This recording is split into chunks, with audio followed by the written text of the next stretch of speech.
नमस्कार दोस्तों, law and practice with Sunil ji में एक बार आपका फिर स्वागत। दोस्तों, आज आपने समाचार पत्रों में खबर पढ़ी होगी। यूपी पुलिस ने बागपत में एक कुख्यात ट्रक लुटेरे के साथ यूपी पुलिस का एनकाउंटर हुआ है, नोएडा एसटीएफ का और बागपत पुलिस का, जिसमें वो लुटेरा मारा गया है। जो उसके तथ्य पता चले हैं, ये कुख्यात लुटेरा था जो हरियाणा का रहने वाला था और 4 राज्यों में इसने कुल कई घटनाओं को अंजाम दिया। और इसका मोडस ऑपरेंडी था जो महंगे ट्रक्स, सामान से लदे हुए ट्रक होते हैं, उनको लूटना और उसके ट्रक चालक की हत्या करके भाग जाना। कुल 16 मुकदमे इसके खिलाफ दर्ज थे और 4 ऐसे थे जिसमें के ट्रक चालक की हत्या भी इसने की थी। निश्चित रूप से एक दुर्दांत लुटेरा, एक अपराधी ये रहा होगा और इसका एक एनकाउंटर आज हुआ है। हम जब दोस्तों इस तरह की खबरें पढ़ते हैं तो एक मन में ये तो उत्सुकता पैदा होती है कि एनकाउंटर पुलिस करती है अपराधों पर अंकुश लगाने के लिए, लेकिन उसके बाद क्या होता है ये हम में से अधिकांश लोगों को पता नहीं होता। निश्चित रूप से कुछ लोगों की जिज्ञासा होगी कि एनकाउंटर के बाद का क्या कार्रवाई है, क्या कानून है, किस कानून के तहत पुलिस किस अधिकार के तहत अपराधी के विरुद्ध बल का प्रयोग करती है। मैं किसी भी बात का, कोई विवाद का मैं पक्षधर नहीं हूँ कि ये एनकाउंटर्स जस्टिफाइबल हैं या नहीं हैं, होने चाहिए कि नहीं होने चाहिए, इसके लाभ क्या हैं, हानि क्या है। मैं कतई उस चर्चा में नहीं जाना चाहता, ना ऐसा मेरा कोई इरादा है।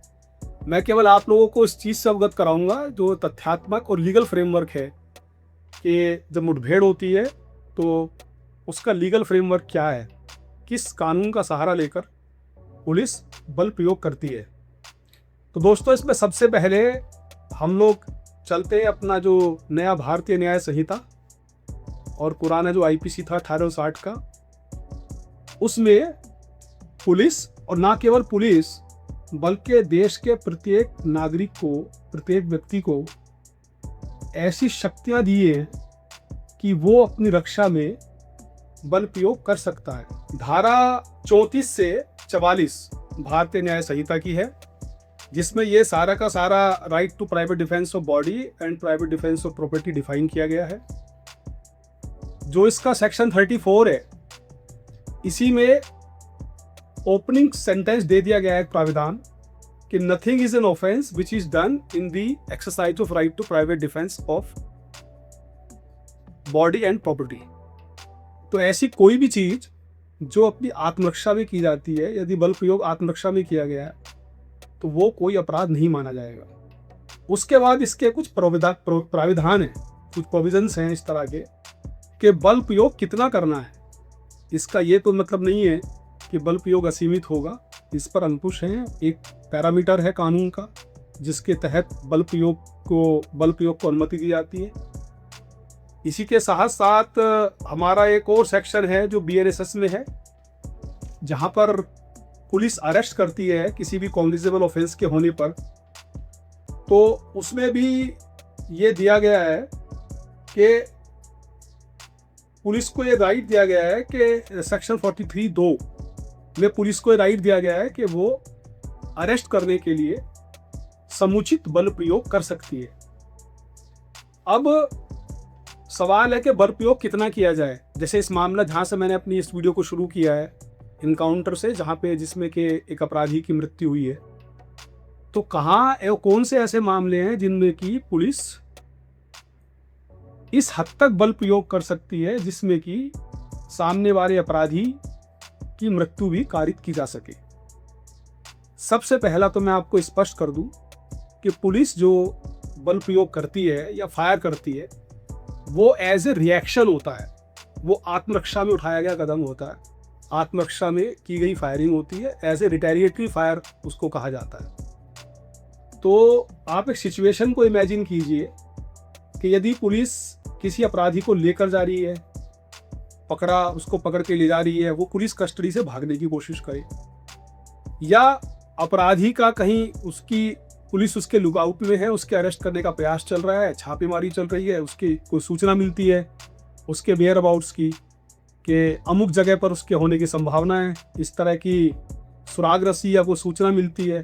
सुराग रस्सी का मतलब होता है इंटेलिजेंस। तो पुलिस उस पर कार्रवाई करती है, छापा मारती है। जब छापा मारती है तो अगर ऐसी स्थिति में वो पुलिस से बचने के लिए पुलिस के ऊपर फायरिंग या अन्य किसी साधन द्वारा बल प्रयोग करता है, तो फिर पुलिस का right to private defence accrue हो जाता है। और जैसा कि मैंने पहले कहा, ये ना केवल पुलिस को बल्कि इस देश के प्रत्येक व्यक्ति को है, ना केवल शारीरिक रक्षा के लिए, आत्मरक्षा के लिए, बल्कि अपनी संपत्ति की आत्मरक्षा करने के लिए भी है। कुछ उसकी परिस्थिति दी गई है कानून में, उसके बारे में हम यहाँ पर डिटेल में बातें नहीं करेंगे। उसके बारे में जब केवल राइट टू प्राइवेट डिफेंस किसी और वीडियो में डिस्कस करेंगे तो वहाँ फिर पूरा बताएंगे दोनों में क्या फ़र्क है, दोनों की पूरा का पूरा उसका विवरण क्या होता है। यहाँ पे हम फिर वापस चलते हैं कि ऐसे कौन से मामले हैं जिनमें कि पुलिस के ऊपर यदि कोई बल प्रयोग करता है या कोई हमला करता है, कोई आक्रमण करता है, आपराधिक हमला फायरिंग के द्वारा या किसी अन्य साधन के द्वारा, कोई भी अपराधी, तो ऐसी स्थिति में कहाँ कहाँ किस किस मामलों में कोई भी प्राइवेट व्यक्ति या पुलिस सामने वाले की, जो अपराधी है, उसकी हत्या तक कारित कर सकता है। इसमें एनकाउंटर में वो हो सकता है उतना रिलेवेंट ना हो, लेकिन ये पहला जो सबसे पहला जो इसमें प्रोविज़न है वो बड़ा इम्पोर्टेंट है। और उसमें ऐसा कोई हमला जिसमें कि अगर उसको ना रोका गया या बल प्रयोग के द्वारा उसका जवाब ना दिया गया, तो ऐसा भय है, ऐसी अप्रहेंशन है, ऐसा खतरा है कि जिसके ऊपर वो हमला किया जा रहा है उसकी डेथ या ग्रीवियस हर्ट का उसको कॉज हो जाए, कारित हो जाए, या तो उसकी डेथ हो जाएगी। जैसे कि उदाहरणार्थ अभी हम जिसकी बात कर रहे हैं, मुठभेड़ की, इनकाउंटर की, पुलिस इनकाउंटर्स की, अगर पुलिस उसमें रिटेलिएटरी फायर नहीं करती है और बदमाश की गोली पुलिस को लग जाती है, तो पुलिस की किसी कर्मचारी की हत्या भी हो सकती है या उसको गंभीर चोट भी लग सकती है। ऐसे मामलों में ये प्रत्येक पुलिस कर्मचारी को, और जैसा मैं बार बार रिपीट कर रहा हूँ कि एक आम आदमी को भी अधिकार है कि वो उस हद तक भी अपनी आत्मरक्षा के अधिकार का उपयोग कर सकता है कि सामने वाले की मृत्यु कारित कर सके। इसी प्रकार से अगर कोई रेप का अटेम्प्ट करता है या अननेचुरल लस्ट का अटेम्प्ट करता है या कोई किडनैपिंग और एब्डक्शन, इनमें से कोई इस तरह का अपराध कारित करने की कोशिश करता है, एसिड अटैक इस तरह से करने की कि जिसमें के घोर उपहति, ग्रीवियस हर्ट कारित किया जा सकता हो, अगर इस तरह का कोई एसिड अटैक करता है तो उसमें भी ये राइट हमारा वहाँ तक एक्सटेंड होता है। और साथ ही साथ यदि किसी को रॉन्गफुली कोई कन्फाइन कर लेता है, रॉन्गफुली कन्फाइन कर लेता है, कहीं किसी बंद कर दिया किसी कमरे में या बंधक बना लिया है, ऐसी स्थितियों में हत्या तक कारित की जा सकती है, उसकी मृत्यु तक कारित की जा सकती है।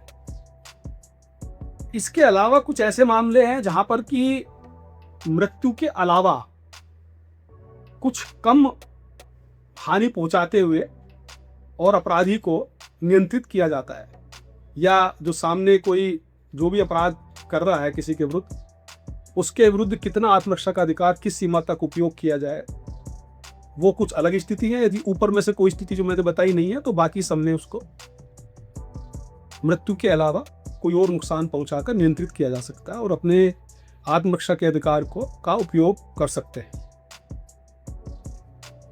अब इसमें सवाल यह है कि ये रहा कि किस प्रकार से एनकाउंटर का लॉ क्या है, उसका ढांचा क्या है, कहाँ से हम लोग उसकी शक्ति को प्राप्त करते हैं जब पुलिस कार्रवाई करती है। लेकिन इतनी बड़ी ये एक शक्ति है तो निश्चित रूप से हमारा एक लोकतांत्रिक देश है जहाँ पर एक निष्पक्ष एक पूरा ढांचा है माननीय न्यायालयों का, ट्रिब्यूनल्स का, मानवाधिकार आयोगों का। तो उसमें कुछ ऐसे जजमेंट्स में ऑनरेबल सुप्रीम कोर्ट ने गाइडलाइंस भी कुछ पारित की है कि यदि कोई इनकाउंटर होता है और उसमें किसी की डेथ हो जाती है अपराधी की, तो उसमें क्या क्या प्रक्रिया अपनाई जाएगी। इसके बारे में हम लोग अब आपसे बातें करेंगे।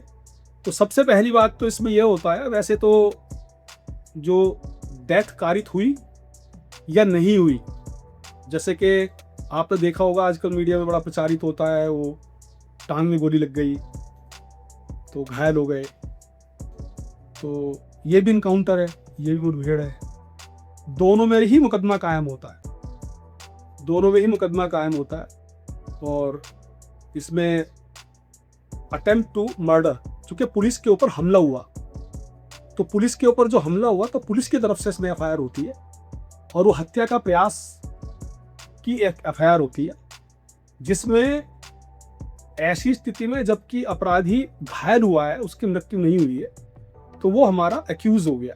ऐसा भी हो सकता है कि एक अपराधी पकड़ लिया पुलिस ने जो घायल हुआ, एक या दो उसके साथी थे वो भाग गए, तो वो उसमें वांटेड कर दिए जाते हैं, बाद में उनकी गिरफ्तारी होती है। अगर वो अकेला है तो उसको हमने पकड़ लिया, उसको फिर जेल भेजने की प्रक्रिया एक दूसरी तरीके से शुरू हो जाती है, और उसमें जो एफआईआर हुई थी उसकी इन्वेस्टिगेशन के बाद चार्जशीट लग के कार्रवाई हो जाती है। जहां उसकी मृत्यु कारित हो गई है, वहां दो स्थिति हो सकती है, या तो एक रहे हों या दो ऐसे बदमाश रहे हों जिनका के पुलिस एनकाउंटर में जिनकी मृत्यु हुई है। अगर वो दोनों या एक या तीन जितने भी लोग हो सकते हैं, सभी इनकी मृत्यु हो गई है, तो एक एफआईआर लिखी जाएगी पुलिस की तरफ से, उस एफआईआर की विवेचना होगी, और विवेचना के बाद चूंकि अब कोई जीवित नहीं बचा है तो उसमें कोई पकड़ने के लिए बचा नहीं है, वो जो एफआईआर होती है वो भी पुलिस पे हमले की होती है, तो उसमें भी एफआईआर लग जाती है। एफआईआर यहाँ यूपी में का मैं विशेष रूप से उदाहरण दे रहा हूँ, ये फाइनल रिपोर्ट का कह जाती है, इसका मतलब होता है अंतिम आख्या, यानी कि अब उसमें कोई कार्रवाई पुलिस की तरफ से शेष नहीं है। दूसरी तरफ एक तो ये एफआईआर की पूरी प्रक्रिया हो गई, इसका एक विशेष बात यह है कि यदि इसकी मृत्यु कारित हुई है तो ऐसी एफआईआर की जो इन्वेस्टिगेशन है वो माननीय उच्चतम न्यायालय का निर्देश है कि वो या तो दूसरे थाने की पुलिस के द्वारा उसकी विवेचना की जाएगी अथवा सीआईडी के द्वारा उसकी विवेचना की जाएगी। जो इंटेलिजेंस जिस पे काम किया, जो मैंने एक शब्द लिया था अभी बीच में, सुराग रसी, हो सकता है कुछ हमारे नए पुलिसकर्मी या जनता के कुछ लोग ये समझे सुराग रसी कौन सा शब्द होता है। सुराग रसी, सुराग मिलना, क्लू। तो क्लू इकट्ठा करने के लिए जो क्रिमिनल इंटेलिजेंस कलेक्ट की जाती है पुलिस के द्वारा या पब्लिक के लोगों के द्वारा, जो हमारे जो पुलिस के लोग होते हैं, जिनसे जो इन्फॉर्मर्स होते हैं उनके द्वारा सूचना मिलती है, सूत्र होते हैं पुलिस के, उस सूचना को सुराग रसी कहा जाता है। उसका लिखित में होना जरूरी है। तो इसकी प्रक्रिया जो अपनाई जाती है पुलिस में होता है कि एक जीडी में तस्करा पड़ जाता है, और केस डायरी में भी यदि पहले से मुकदमा है और उसमें जैसे कि जो मैंने घटना जहाँ से शुरुआत की, जो इनकाउंटर हुआ है और जिसमें एक अपराधी मारा गया है, उसमें उसने हाल ही में पनकी थाने में कानपुर में ट्रक की एक लूट की थी जिसमें 4 करोड़ रुपए का माल भरा हुआ था। तो उसको पकड़ने के लिए पुलिस प्रयासरत थी। जब वो नहीं पकड़ा गया तो उसके खिलाफ उसके ऊपर उसकी गिरफ्तारी के ऊपर 1 लाख रुपए का इनाम रखा हुआ था। तो उसमें लगातार बेचना चल रही थी। तो ऐसे में उस सुराग रसी का जिक्र केस डायरी में भी किया जाता है। तो वो सुराग रसी राइटिंग में होनी चाहिए। नंबर 2 एफआईआर होनी चाहिए, उसका जिक्र मैं पहले आपसे कर ही चुका हूँ। इंडिपेंडेंट इन्वेस्टिगेशन बाय सीआईडी या किसी अन्य पुलिस स्टेशन के एसएचओ के द्वारा, वो मैं आपको बता चुका हूँ। एक बड़ी इंपॉर्टेंट इसमें बात है कि इस पर मजिस्ट्रेट इंक्वायरी भी होती है। यदि डेथ हुई है, यदि मारा गया है बदमाश इनकाउंटर में, तो उसकी एक मजिस्ट्रेट इंक्वायरी होती है जिसको एडीएम या एसडीएम स्तर के अधिकारी संपन्न करते हैं, और उसकी रिपोर्ट 3 महीने में आना अपेक्षित होती है।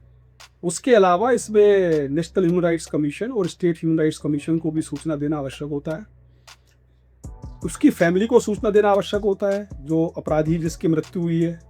और यदि अगर किसी को ऐसा लगता है जो उसके परिजन हैं, जो अपराधी जिसकी मृत्यु हुई इनकाउंटर में, यदि उसके परिजनों को ऐसा लगता है कि प्रक्रियाओं का पालन नहीं किया गया पुलिस के द्वारा, तो उनको भी एक माध्यम दिया गया है। वो सेशन जज के यहाँ, सेशन कोर्ट में जा सकते हैं और वहाँ अपनी बात कह सकते हैं, या किसी अन्य जुडिशियल फोरम पे भी जाकर अपनी बात कह सकते हैं।